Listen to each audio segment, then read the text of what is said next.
Have you ever received a return on eBay and immediately you felt like it wasn't fair? You felt like this wasn't a return that was supposed to be because you had put in a lot of effort in making sure that your items were well described, and at the end of the day, customer received it and just decided to return your item. So you are angry. You really don't know what's going on because this is not just the first time you are receiving such returns. Well, in this video, I'm going to be sharing my experience with receiving returns on eBay, and perhaps you should be able to learn a thing or two that will help you on your eBay journey. But truth be said, returns are just a big part of selling on eBay. It's not what we can wish away. If you sell on eBay, expect to deal with returns. And the interesting thing is, returns are not only peculiar to eBay. You get returns on any platform where goods or services are sold. There's going to be people that will just not be happy with the items they've received and they want to get a refund of their money. There are going to be people that just bought something thinking they needed it, only for the items to be shipped and delivered. They realize that, oh, I really do not need this item, so I want to send it back and get my money back. You see, returns are just as part of eBay as the sales process. So it's not something you can wish away.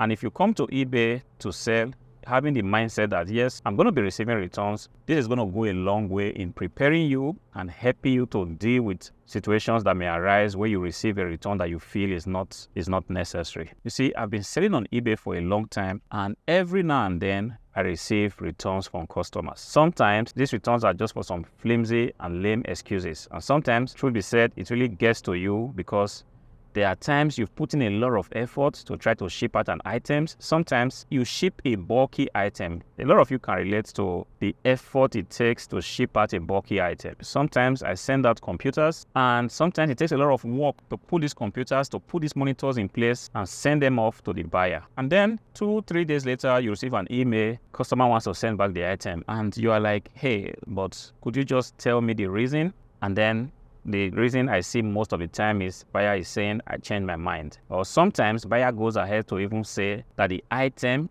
in question is not functioning. An item that you have personally checked, you made sure everything was right. It is what it is. I received returns for just whatever reasons. The last return request I received, the customer had said that the item arrived 2 days later than was promised in the offer, and because of that, he wanted a refund. And the item in this case was a desktop PC. But then it is what it is. Customer has the right to return it. So when such requests come, don't just ignore it. Please attend to it, because eBay has made it so that when you do not attend to it timely, you have a defect. And the more defect rates that you have, it's going to ultimately go a long way in affecting your seller status. There are some privileges that eBay will withdraw from you if you continue to ignore return request. eBay is ultimately going to get the money out of your pocket. Doesn't matter if your item comes back to you or not. As long as you have not reacted to the return request, you're definitely going to be punishing yourself because you are going to be having more defect rates in terms of how you react to return requests. So if you have a return request, go ahead. It doesn't matter. It might be very painful. You might feel very bad about it. Go ahead and respond to it. If you have set up the offer in such a way that you are going to bear the cost of the return, go ahead and send the buyer a return label so that the buyer can quickly send your item back to you. Yes, it's going to feel very inconveniencing. It's going to feel very demotivating, but please, I encourage you, as soon as you receive this kind of request, don't ignore it. Go ahead and deal with it. See, I can tell you that in many situations, I have had to throw return requests and just move on, which is I get a notification on my phone, customer wanting to return an item. I don't even go ahead to begin to negotiate why or how. The easiest thing for me to do in this case, just to send the buyer a return label. There are instances where my items have been returned because the buyer had claimed that the item wasn't working. In actual fact, it was a situation where the buyer didn't have a full understanding of the working of the item. This happens a lot when you sell electronic devices. When you sell items like laptops, like desktop computers, you're going to be receiving requests where a buyer has not been able to update certain drivers or has not been able to fully install certain programs, not because the laptop or the desktop PC in this case has a problem, but just because the user doesn't know exactly what to do. And then they try to send back your items with the claim that the item is not working. So when I receive it, I do the needful, which is contact the buyer, send back the return label, and in some few days, as soon as I receive my item, I try to check through it if the item is intact, just the way I sent it to the buyer. And if everything is intact, I go ahead and issue a refund without negotiating it. You see, there are instances where it could be really dramatic to get your item back. I've heard of situations where people buy your item and then they try to return something else to you. This is a different thing. I'm going to be covering this in a different video, how you can handle this. But I'm talking about a situation where a buyer has indicated that he or she wants to return your item. See, and you have sent the label and the item is back to you. Go ahead and issue the refund and case closed. If it's an item that you can release, go ahead and release it. But if it's an item that is truly defective, go ahead, take it out of your listing and avoid having a similar return. I'm going to be sharing with you a few tips or a few things that you can put in place just to minimize your having to deal with so many returns. Important to note that the return rates are pretty much different in different categories. If you sell clothing,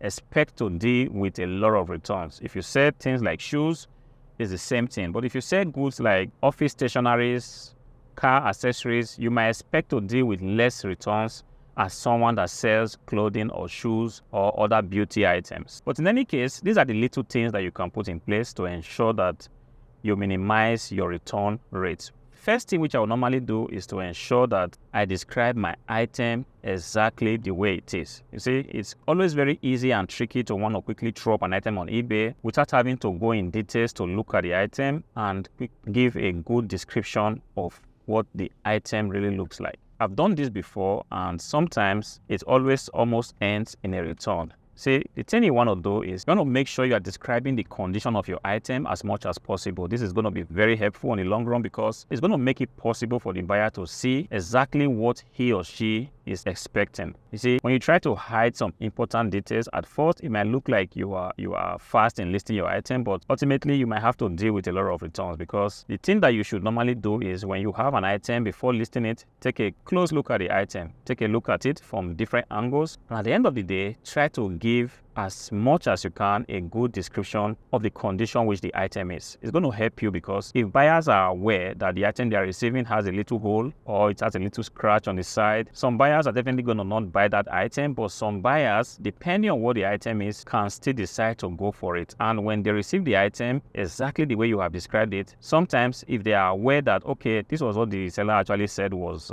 present, doesn't matter, I'm going to keep the item. It's going to help you than trying not to disclose a lot of the defects and then the buyer receives the item and he or she is not satisfied and want to send it back. So it helps you on the long run to give a good description of the condition your items are in. Another thing you can implement that would help you to reduce your return rate is to make good pictures. You see, eBay has given us the possibility to load up to 12 pictures on our listings. Try to use these possibilities. Don't just make one picture, the front view, and think that the buyer will receive your item and just be happy with it if there are defects. You see, if you are selling an item that is in excellent condition, it shouldn't really be a problem. But if you are selling used items, there's definitely going to be some corners that the item would show some signs of wear or some signs of tear. This is important for you to document while taking pictures. Try as much as possible to make pictures from different angles. Try as much as possible to use the number of picture possibilities that eBay has given unto us so that you are sure that whoever is buying your item has a fair idea of what he or she expects to receive. This is going to ultimately help you because as soon as buyer receives your item and you have made really good pictures, good lighting, the buyer receives the item, and if the item matches exactly what was photographed or what was in the offer, chances are low that the buyer might want to return your item because it doesn't match what was advertised. So this is another thing you can easily do to see how you can minimize your return rate. A third thing you can do to minimize returns on your shop is to try to stay away from items that typically have a high return rate. When you're looking at women's shoes, for example,